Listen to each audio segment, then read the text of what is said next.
welcome to the Buzly admin dashboard. Today we'll be helping you navigate through the website. We'll help you navigate through the dashboard between home, students, analytics, profile, community, and help. This is what the Buzly admin dashboard will look like when you open it. We'll start by watching the video.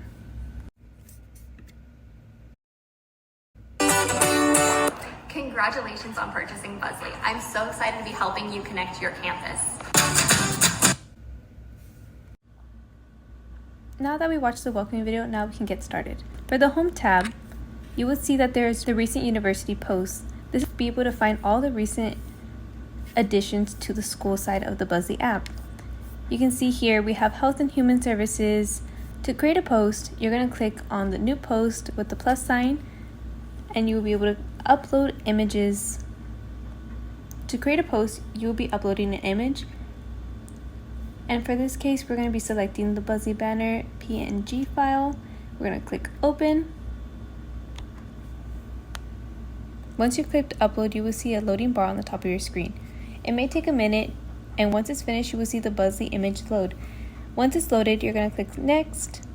You're going to see the post title, which is usually between 55 to 60 characters. For description, it's going to be 280 character limit.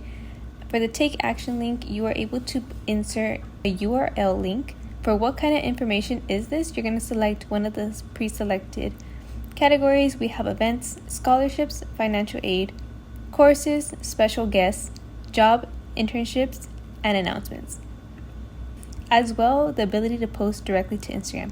If all looks good, you are able to just hit the post button and it will post. If you aren't 100% sure on it, you can save it as a draft and return an edit to it. Exit out. Now we're going to go to the student tab. These are a list of all the students, all the Buzly users by image, name, their school email, what major they are, and when they're expected to graduate. Here's a list of the users. You can scroll down. For the analytics tab, here are your analytics. For recently active students, we have 283 for this particular college, and this is within the last 7 days. Total clicks as of today has been 100. Total likes in the last 7 days as well as 100. So post likes within this month. We have 60 new likes from transfers. In October, we started with 250, November 442, December 170, and January 517. For the profile, this is where you're going to see your pre-selected profile photo, the name of the college. For this instance, it's going to be the Health and Human Services. You may edit your profile by just simply clicking on this button. You're going to see your display name, which is the Health and Human Services. You're going to see your profile photo as well as a banner. You may provide information links, job links, the website link, as well as resources. If everything seems fine, we can just save the changes. And as I mentioned before, we have the Add Instagram button, so you can post directly to Instagram.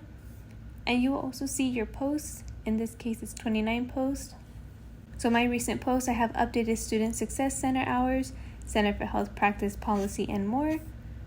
And you can just kind of see there are a few. You can see all your recent posts and when you posted it. Tab, you will see active community. We have one community member. You can see analytics for this as well.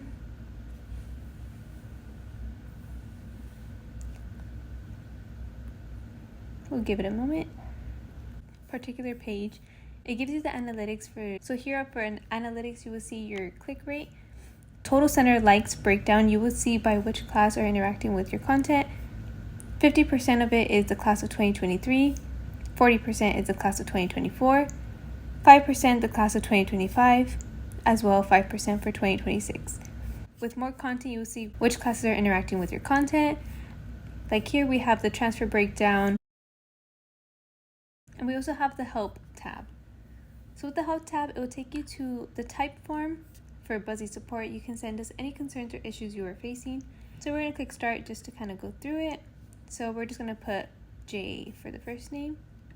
You can get through it. Last name, same thing. We'll put S for institution. job title A, and then you're going to describe what any of the issues that you're facing. We're going to continue. Finally, you're going to provide an email address so we can contact you. So you're going to provide an email address so we can contact you and be able to resolve your issue. So we're going to just click submit, and we're just going to actually go back, and that's a quick overview.